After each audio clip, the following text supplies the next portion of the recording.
Welcome to The Shadow Years, a deep dive.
Time will return. Stand ready, instilling in them the belief that their moment to lead was approaching. Ruto had found his weapon, the people, and he was learning to aim them, mastering the art of political mobilization. In 2007, Raila Odinga prepared his bid for the presidency under the Orange Democratic Movement, or ODM. Ruto joined ODM, not necessarily out of loyalty, but as a strategic move to capitalize on the opportunity presented by Odinga's rising star. He became Raila's most aggressive foot soldier, a firebrand speaker, the storm at every rally, drawing large crowds and generating significant momentum. People cheered him louder than Raila, leading some observers to note that he wasn't merely following Odinga, but testing the crowd for his own potential. Then came the election of 2007, a watershed moment in Kenyan history, marked by disputed results and widespread violence. Kenya held its breath and exhaled fire, with blood on the streets, families torn apart, and villages burned, leading to immense suffering. We buried neighbors and ran for safety, while politicians vanished into air-conditioned cars, seemingly detached from the chaos they helped create. When peace eventually returned, Ruto stood accused of crimes against humanity related to the post-election violence. At The Hague, he turned accusation into opportunity, portraying himself as a victim of political persecution for supporting Raila Odinga. He said, "I am targeted because I stood with Raila," a powerful narrative that resonated deeply with his supporters. His people believed him, and the courtroom became a stage where the accused transformed into a hero in their eyes. He returned home to cheers, like a martyr crowned in the dust, his indictment by the ICC ultimately collapsing due to lack of sufficient evidence. From 2002 to 2007, Ruto walked through shadows, never fully loyal, never fully alone, mastering the art of survival. He emerged stronger each time, coming out of the fire smiling, and whispered, "My turn will come," a testament to his unwavering ambition. Thus ended the shadow years, the silent apprenticeship of a man who never stopped preparing for his eventual pursuit of the presidency. For in the intricate game of Kenyan power, patience is not merely a virtue, it is ambition wearing a disguise, a strategic tool for those who seek to lead. Welcome to Chapter 2 of our documentary series, The Rise, Reign and Ruin of William Ruto, focusing on the shadow years from 2002 to 2007. When empires fall, they do not die in silence. They echo through those who once served them. After the fall of Moy in 2002, Kenya celebrated a new freedom, but William Ruto, who had lived in the heartbeat of power, mourned the loss of that familiar structure. He walked among ruins, a young man without a king, yet certainly not without ambition, observing the shifting political landscape. Under President Kibaki, technocrats replaced loyalists and the old guards were largely forgotten as new leaders spoke of economics, not just loyalty. Ruto lingered at the edges, part observer, part survivor, attending social gatherings, always waiting for cracks to appear in the new order. He was no longer inside the inner circle of power, but he remained close enough to sense its eventual return. In 2005, the government sought a new constitution, dividing the nation between the orange and banana camps, and Ruto recognized his opportunity. He strategically joined Raila Odinga's Orange Movement, a rebellion cleverly disguised as a democratic push for change. For the first time, Ruto stood beside Raila, sharing a podium and applause, yet their ultimate dreams remained distinct. When the orange side triumphed in the referendum, Ruto's political star began to rise once more, gaining significant visibility. He had successfully challenged the government, and the entire country took notice of his growing influence. To the Rift Valley, he was their comeback son. To Raila, a useful ally, and to himself, a future waiting for its opportune moment. He began to build his foundation quietly, attending every burial, every wedding, and every crusade, transforming each handshake into a brick for his new political structure. While publicly preaching unity, he privately meticulously counted numbers, constituencies, potential allies, and delegates, strategizing his next moves. Politics had returned to him, and he was more than ready to return to the political arena with renewed vigor. By 2007, Raila Odinga prepared to run for president under the ODM, with Ruto standing fiercely, loyally, and visibly by his side. In every rally, his voice thundered, and crowds often called his name even louder than Raila's, a sign of his growing individual popularity. Some whispered that he wasn't merely following Raila, he was, in fact, rehearsing for his own future leadership. Then came the election of 2007, and with it, the fire, a nation divided by numbers, torn apart by fear and uncertainty. Houses burned, families fled their homes, and dreams dissolved tragically in the smoke of post-election violence. In the ensuing chaos, the name William Ruto became both a prayer for some and an accusation for others. The International Criminal Court subsequently named him, accusing him of crimes against humanity, a grave charge that could have ended his career. Instead, this accusation paradoxically baptized him in victimhood, transforming his public image.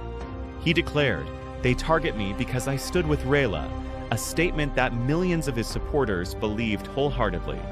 The suspect became the symbol, and the perceived sinner transformed into a survivor in the eyes of many. Upon his return from The Hague, villages greeted him with songs and ululations, celebrating his presence.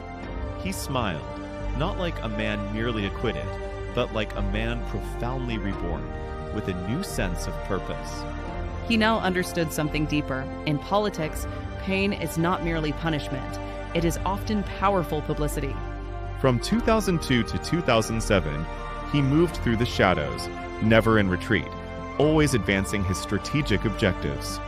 He had learned to survive every political storm, and in every perceived downfall, he meticulously saw a clear path upward.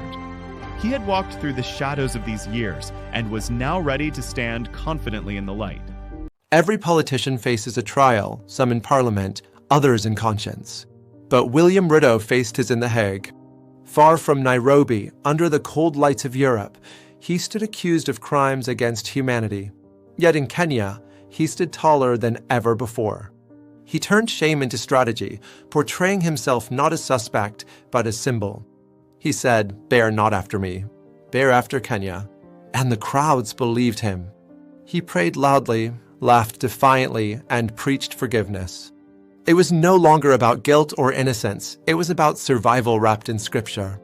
In the storm of accusation, he found an unlikely ally, Uhuru Kenyatta. Both charged, both cornered, both determined not to fall alone. They became the victims of the West, selling their unity as salvation.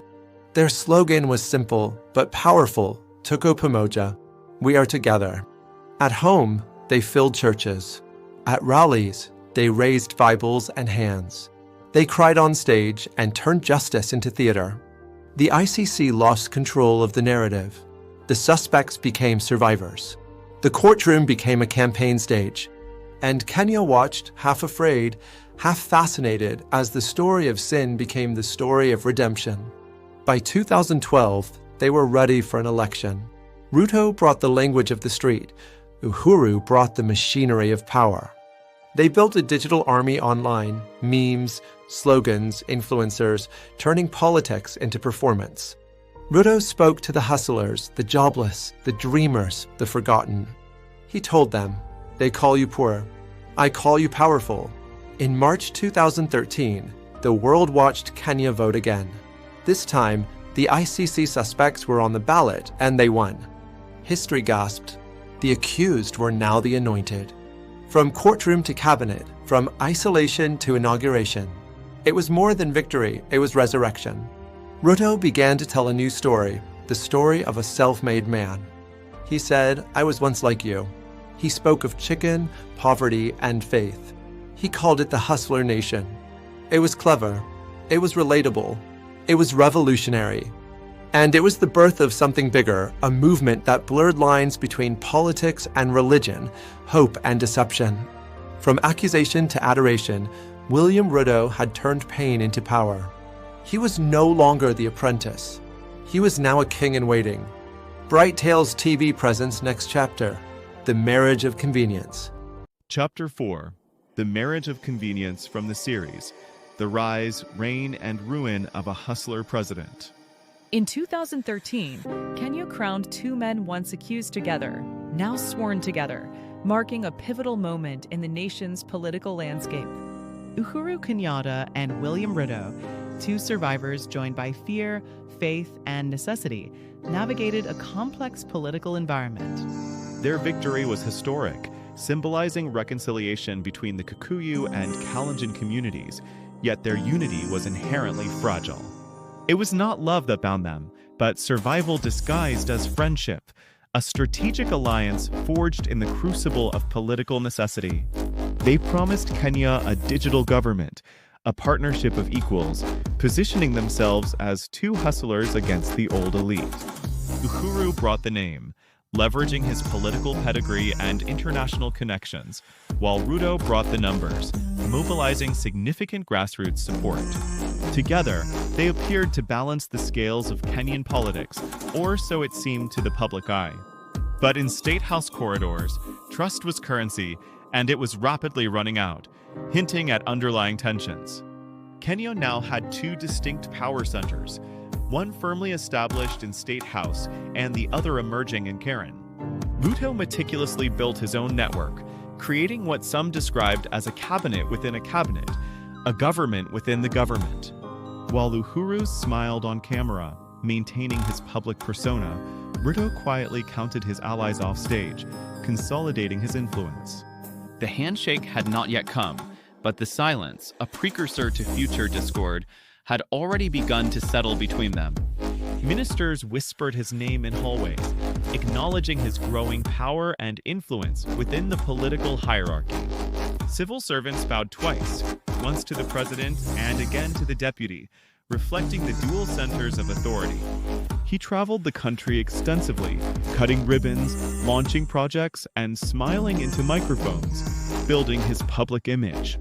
He called these extensive tours development tours, emphasizing progress and growth for the nation.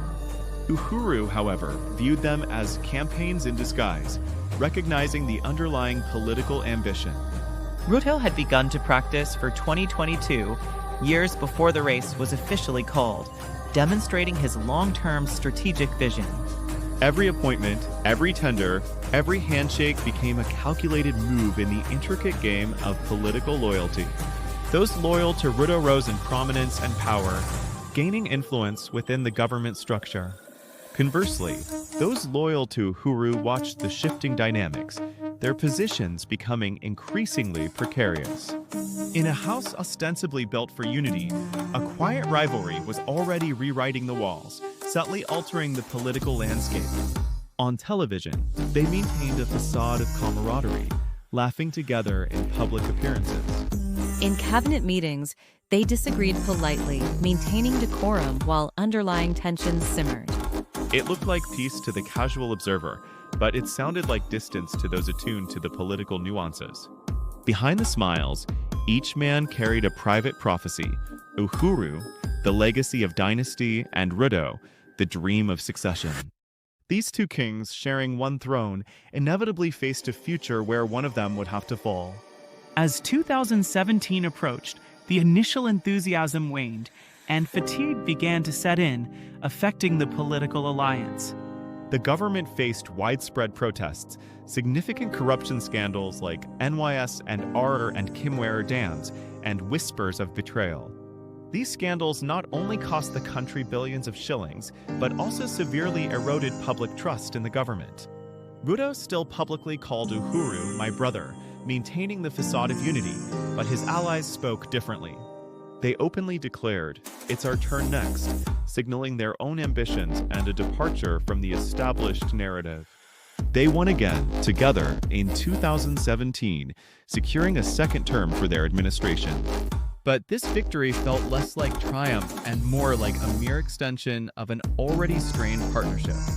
The chemistry between them was gone, replaced by a palpable distance, foreshadowing future political realignments.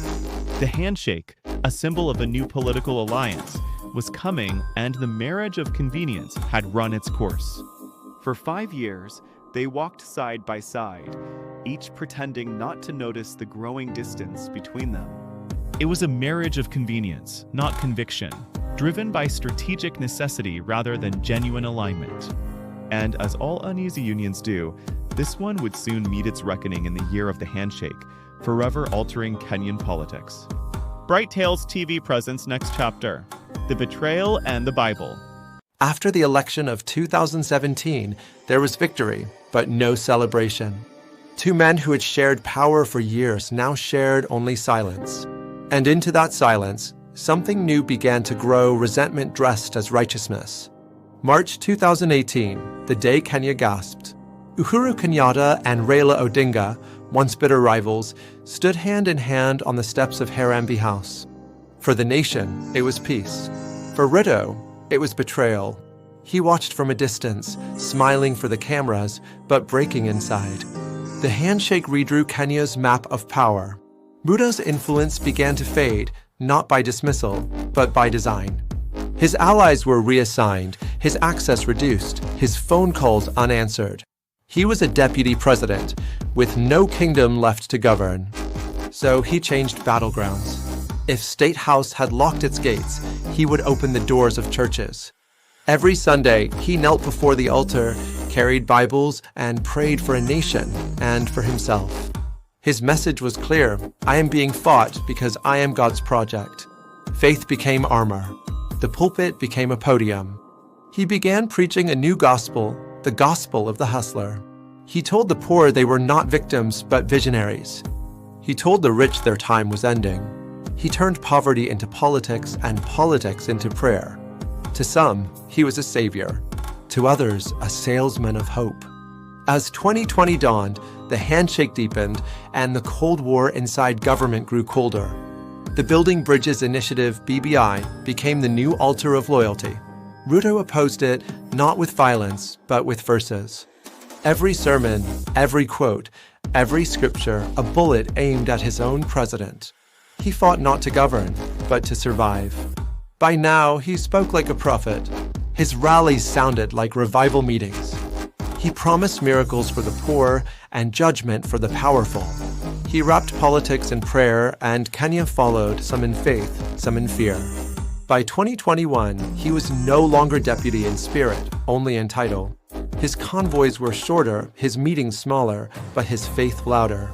He was walking alone, but he called it destiny. And so, the man who once ruled with a president now prayed against one. He had turned his isolation into a sermon, his pain into prophecy. The Bible had replaced the handshake. Faith had become his final defense. BrightTales TV presents next chapter, The Hustler State. September 2022 marked a new dawn for Kenya as William Ruto, the self-proclaimed hustler, achieved the impossible. His journey from a roadside chicken seller to the highest seat in the land sounded like a miracle, a testament to his extraordinary rise. However, the nation soon learned that while miracles make great speeches, they often lead to difficult governments. Ruto championed bottom-up economics, a system he promised would be built for the people, by the people, offering jobs, cheaper food, and restored dignity. Yet, despite these grand promises, prices began to rise higher, taxes bit deeper into pockets, and the initial faith in his vision started to fade. The very hustler who had once represented the aspirations of the common people now seemed to have become an integral part of the system he once criticized. The Hustler Fund, launched with significant fanfare, was intended to be a loan for every dream, empowering millions of Kenyans. Millions indeed borrowed, but unfortunately, few truly prospered from this initiative. The poor, who were meant to be uplifted, instead became mere data points, numbers, and yet another political experiment. Still, President Ruto continued to preach patience, a virtue that in Kenya was proving to be increasingly fragile. Within the government, loyalty became the ultimate currency, determining who kept their seats and who was exiled to silence. Cabinet meetings began to feel less like policy discussions and more like sermons, with the president often speaking more of faith than finance. Critics observed that he was not truly governing, but rather testifying, presenting his vision as an unchallengeable truth. On the streets, the initial hope that had swept him into power slowly transformed into gnawing hunger and despair. The prices of fuel and flour soared, and indeed, everything seemed to rise except the stagnant salaries of ordinary Kenyans. The hustler who had promised relief now demanded endurance, shifting his message to "Don't complain, pray." However, faith alone, no matter how strong, could no longer fill the empty stomachs of a struggling populace. By mid-2024, a new generation began to awaken, young, angry, and fearless, ready to challenge the status quo. They marched not with weapons, but with their phones, streaming their revolution live for the world to see. The very hustler nation that had once rallied behind him now turned against its father, a profound shift in allegiance. This was not merely a rebellion. It was a revelation, an unveiling of the people's true feelings and frustrations. The finance bill, imposing taxes on essential goods like bread and fuel, and even on dignity itself, proved to be his ultimate undoing. Parliament was stormed, citizens were tragically shot, and flags were raised in tears, marking a dark chapter. The hustler state, once a beacon of hope, had tragically transformed into a state of fear. The same youth who had enthusiastically voted him into power now unequivocally demanded his resignation. He had sworn on the Bible, but even sacred vows could not balance the nation's budget. His allies began to vanish, sensing the shifting tides, while his enemies, once subdued, began to smile with renewed confidence. Power, which was once his promise to the people, had now become his inescapable punishment. And so, the hustler nation became a profound lesson. Slogans can win power, but they cannot feed a nation. He had preached hope to millions, yet ultimately ruled with fear, alienating those he sought to uplift. The bottom had indeed risen to the top, only to find itself isolated and profoundly lonely. This concludes Chapter 6 of The Rise, Reign and Ruin of William Ruto. Join us for the next chapter, The Revolt of Genesis. Welcome to Chapter 7 of The Rise, Reign and Ruin of a Hustler President, where we delve into the pivotal events of 2024, known as the Revolt of Genesis. Chapter 7, The Revolt of Genesis, from the series, The Rise, Reign and Ruin of a Hustler President. By mid-2024, Kenya felt heavier than usual, burdened by economic pressures and a palpable sense of despair.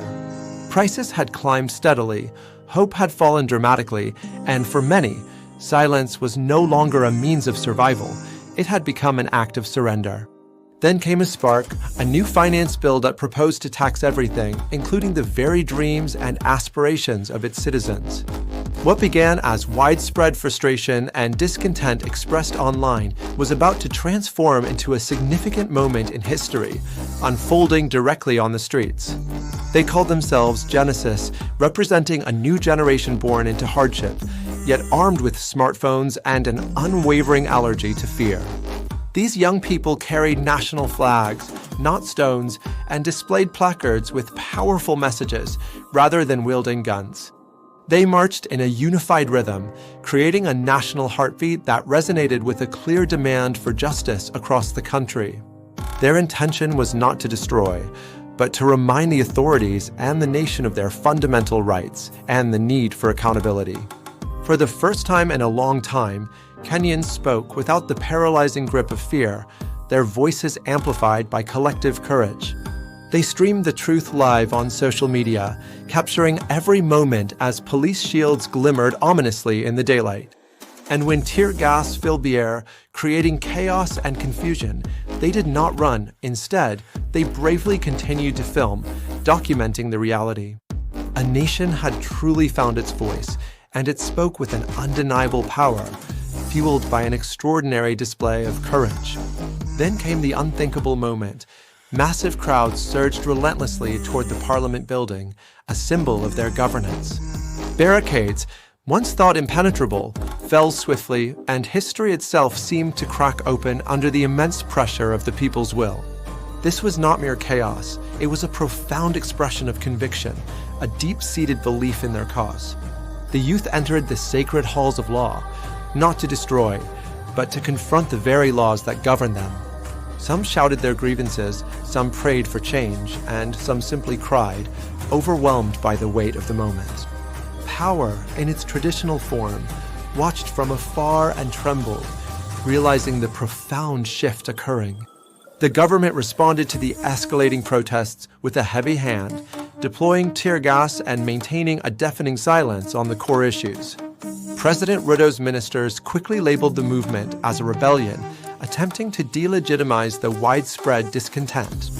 Yet, the world observed these events and recognized them as a powerful awakening of a nation demanding change.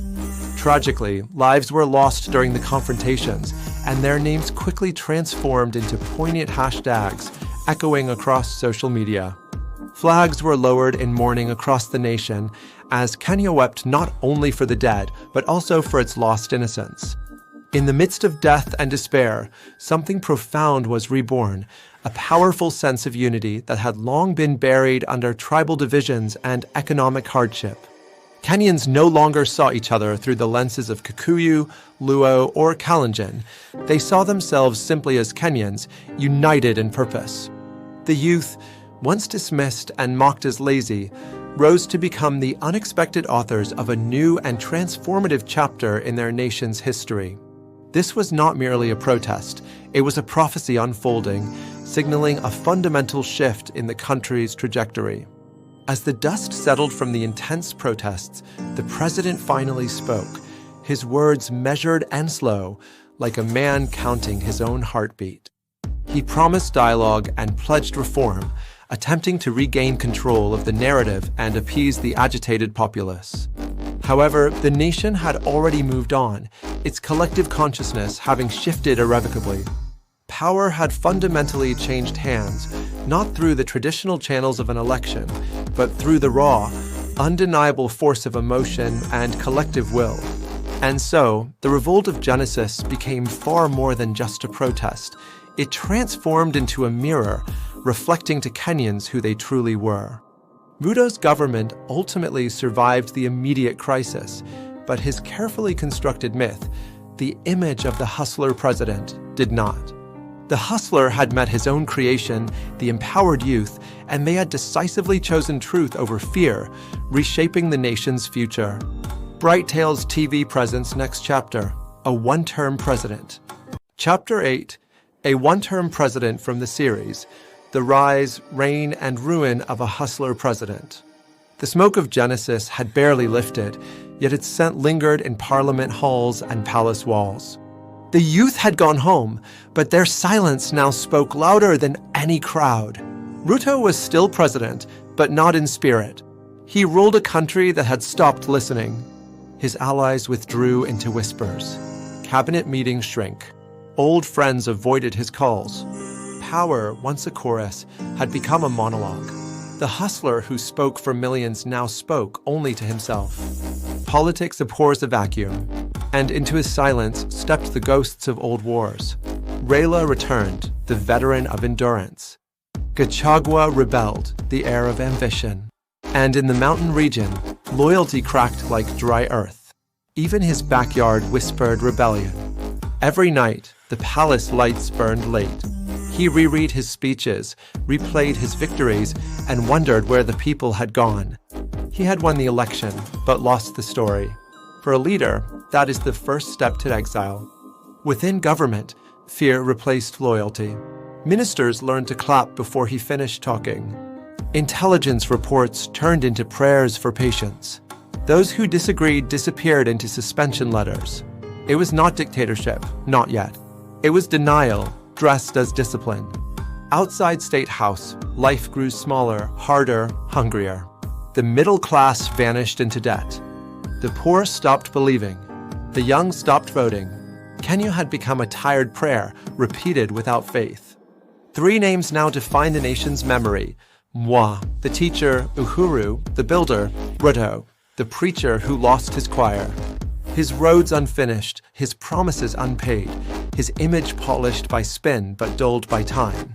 Kenya had moved on, but his speeches still chased applause that would never return. One evening, he looked out from the balcony of power and saw a city lit by phones, not candles. The same devices that once carried his victory now streamed his undoing. He finally understood Kenya's new rulers did not need titles. They needed Wi-Fi. Thus ended the rise of the hustler president. Not with defeat at the ballot, but with disappearance from belief. He had chased destiny through every corridor of power, only to find it waiting in silence. History will not remember how long he ruled, only how quickly his echo faded. On screen text, BrightTales TV presents next chapter, Legacy or Lesson? Chapter 9, Legacy or Lesson. From the series, The Rise, Reign, and Ruin of a Hustler President. This chapter delves into the complex aftermath of a presidency, examining the lasting impact and the lessons learned from a leader who promised much. Every presidency ends twice, first in the polls, reflecting the immediate public sentiment, and later, in the people's memory, which shapes historical perception. This dual ending defines how leaders are ultimately judged by their nation and by history itself. For William Ruto, the political storm of his tenure has passed, but the ensuing silence feels heavier, laden with unspoken questions and unresolved issues. He now walks through the corridors of history, not as a definitive answer to Kenya's challenges, but as a profound question mark, prompting reflection on his leadership and its outcomes. He promised a transformative bottom-up revolution, a grand vision to lift the poor from destitution, empower the nation's vibrant youth with opportunities, and fundamentally heal a struggling economy. These were the cornerstones of his campaign, resonating deeply with a populace yearning for change and progress. Yet, despite these ambitious promises, the harsh reality persists. The poor remain entrenched in poverty. The youth continue to wait for promised opportunities that have yet to materialize, and the national economy, far from being healed, appears utterly exhausted, struggling under the weight of unfulfilled expectations and persistent challenges. The grand dreams built on inspiring slogans and fervent rhetoric ultimately collapsed under the cold, hard reality of economic spreadsheets and fiscal constraints. The optimistic visions, once so vivid, could not withstand the scrutiny of financial figures and the practicalities of governance, leading to widespread disillusionment. Power without principle is akin to possessing wealth without any true worth or value. Ruto meticulously built loyalty among his supporters, much like a shrewd business venture, which proved profitable in the short term but ultimately unsustainable in the long run, lacking a deeper, ethical foundation. The hustler nation was never truly an economic model or a sustainable policy framework. It was, at its core, an emotion, a powerful sentiment of hope and aspiration. And emotions, once profoundly betrayed by unfulfilled promises and dashed expectations, rarely, if ever, return to their original fervor, leaving behind a void of disillusionment. History, in its impartial judgment, will always draw comparisons between leaders. Uhuru Kenyatta is remembered as the builder of vital infrastructure, constructing roads and railways that connected the nation. Mwai Kibaki is celebrated as the architect of significant economic and political reforms, laying foundations for future growth. In stark contrast, Ruto emerged as the preacher of struggle, emphasizing resilience and faith. Where others focused on tangible construction and meticulous planning, he placed his trust in belief and prayer, advocating for a spiritual approach to national development and societal challenges. However, when this fervent belief system encountered the unyielding realities of economic principles and fiscal policies, the numbers simply refused to convert. The spiritual conviction, no matter how strong, could not magically transform economic indicators or resolve complex financial equations, leading to a disconnect between faith and practical outcomes. Today, when Kenyans speak his name, it is not with the fiery passion of hatred, nor with the warm glow of admiration, but rather with a profound sense of exhaustion. A collective fatigue has settled over the nation, born from years of unfulfilled promises and persistent struggles. They have lived through his numerous speeches, absorbed his rhetoric, meticulously counted the burden of his taxes, and, in the process, have collectively outgrown the initial allure of his promises. The initial hope has given way to a weary realization that words alone cannot sustain a nation. He remains physically in office, occupying the highest seat of power, yet he has, in a more profound and significant sense, moved outside the people's hearts. The emotional connection and widespread public support that once defined his rise have waned, leaving a chasm between leader and led. Perhaps this complex narrative was never solely about William Ruto as an individual leader.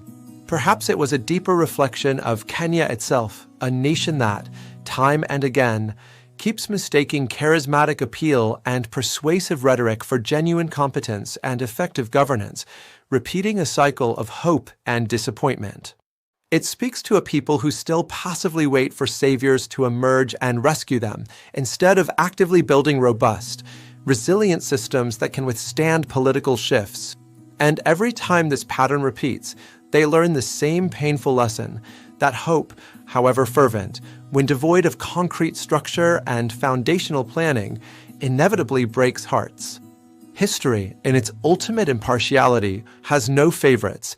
It merely records the events and their consequences without bias. And when it meticulously writes the chapter of William Ruto, it will undoubtedly chronicle a story rich with ambition, unwavering faith, and ultimately, a profound failure, all wrapped within the fervent embrace of prayer. For power, when wielded without the tempering influence of humility, inevitably leads to an outcome where grand prophecies remain unfulfilled. The absence of self-awareness and a grounded perspective ensures that even the most ambitious visions crumble, leaving behind only the echoes of what might have been. In the final analysis, he will not be etched into the annals of history as a tyrannical figure, nor will he be celebrated as a transformative reformer. Instead, his legacy will serve as a potent warning, a cautionary tale for future leaders and the nation alike, highlighting the perils of unfulfilled promises and the erosion of public trust. This serves as a stark reminder that the people, while often patient and enduring, are not infinitely so. Their patience has limits, and that every hustler, regardless of how high they manage to climb the ladder of power and influence, must inevitably, one day, answer to the collective will and judgment of the crowd. BrightTales TV presents next chapter, The Hustler Who Became the System. Every story returns to where it began, and so does his. From selling chickens by the roadside to selling promises from the podium, William Samoei Ruto walked the long road of ambition. But somewhere between hunger and power, the dream became the system he once defied. He called himself the voice of the forgotten. Yet, once in power, he forgot how to listen. He promised a government of hustlers, but built an empire of loyalists. He preached from pulpits, but governed from palaces. The hustler had become the system. Fear replaced faith. Silence replaced strategy. And loyalty became the new currency. He had wanted to change the system. Instead, the system changed him. Power does not transform, it only reveals. In every generation, Kenya births a man who promises salvation and forgets to build institutions. Moi taught obedience. Kibaki taught order. Uhuru taught vision. Ruto taught performance. But none have yet mastered truth. What remains now is not policy, but awareness. The youth of Genesis have inherited anger and clarity. They are not waiting for saviors. They are learning to save themselves. From Sugoi to Nairobi, a new rhythm beats beneath the dust, the rhythm of accountability. And so, the story ends where it began, with a boy in a field and a nation still dreaming. Kenya endures, as all nations do, through mistakes, through memories, through the mercy of time. History has forgiven many things, but it never forgets.